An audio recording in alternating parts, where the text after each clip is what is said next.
검찰이 네. 이 기사가 가감없이 사실대로 보도된 것인가요? 라는 질문에 대해서 검찰에서 이 기사를 제시하면서 저한테 물은 적은 없는 것 같습니다. 그럼 이 조서가 가짜라는 말씀이신 건가요? 허위로 작성된 건가요? 한번 조서 관련된 부분을 좀 다시 한번 지금 갑자기 뭘 하나 띄워놓으시고 갑자기 이렇게 물어보시면 저도 이해하는데 좀 시간이 걸리지 않겠습니까? 그러니까 좀 앞뒤를 설명해 주시면서 질문해 주셨으면 좋겠습니다. 제 질문이 어렵나요? 예, 아무래도 글자 그대로 읽었습니다. 아무래도 처음 법정에 와 있다 보니까 여러 가지 긴장된 부분도 있고 하나하나를 이해하는데 조금 좀 어려움이 있다는 부분을 좀 양지해 주셨으면 좋겠습니다. 그래서 차량으로 도착한 수방사 병력들이 국회 담장 안쪽으로 진입하기가 어려운 상황이었죠? 그렇습니다. 그래서 증인이 도착하는 수방사 병력에게 차에서 내려서 경찰 협조를 받아서 담을 넘어 들어가라 이렇게 지시했죠? 그 부분도 좀 답변 드리기가 좀 제한이 됩니다. 증인 이렇게 현장에 도착해서 상황을 파악을 하고 또 도착한 병력들에게 국회 담장 안쪽으로 들어가라고 지시하던 무렵에 대통령으로부터 처음 전화를 받았죠. 그 부분도 답변 드리기 제한됩니다.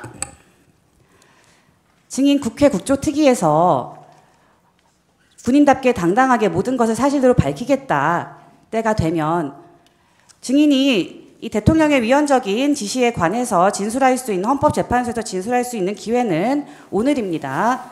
오늘이 바로 그 당당하게 모든 것을 사실대로 밝힐 그때가 아닌가 싶습니다. 증인 이 메모 작성한 보좌관이 누군가요? 그거는 검찰이나 경찰에서도 물어봤는데요. 제가 국정원 직원이기 때문에 국정원에 대한 신분을 공개할 수 없다라고 답변했습니다. 네, 이 메모의 보좌관은 이런 메모를 들은 적도 없고 메모를 작성을 지시한 적이 없다라고 보좌관은 진술하고 있습니다. 참고로 제 보좌관이 한 명이 아닙니다. 3명인 걸로 알고 있습니다. 예, 그 3명 다 이렇게 진술했습니까? 그건 답변 드리기 어렵습니다.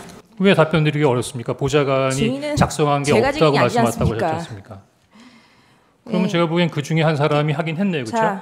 저는 피청구인이 이번 비상계엄으로 대한민국 군대에 끼친 해악에 대해 말씀드리려고 합니다.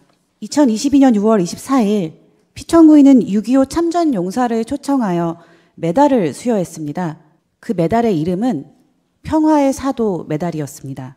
우리가 군인을 평화의 사도라고 불러야 하는 이유는 이들에게 부여된 최고의 의무가 바로 평화를 지키는 일이기 때문입니다.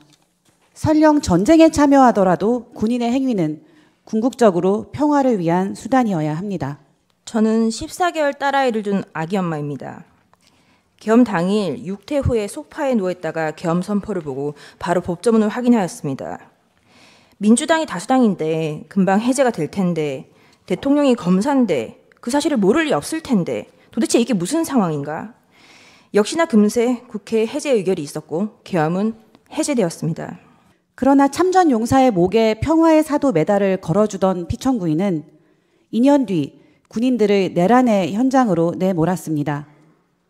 평화 대신에 분열과 혼란의 소용돌이 속으로 밀어넣었습니다.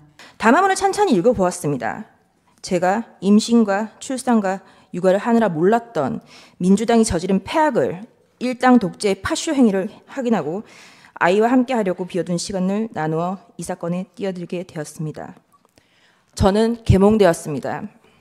대한민국은 국군의 정치적 중립을 헌법에 명시한 나라입니다. 우리 헌정사에서 다시는 군의 정치 개입과 군부 독재의 아픈 역사를 되풀이하지 않겠다는 의지의 천명입니다. 그러나 피청구인은 87년 헌법 이후 40년 가까이 지켜온 문민 통제와 국군의 정치적 중립 원칙을 무참히 훼손하였습니다. 국민을 위한 군대를 한 개인의 정치적 목적에 이용된 사병으로 전락시켰습니다.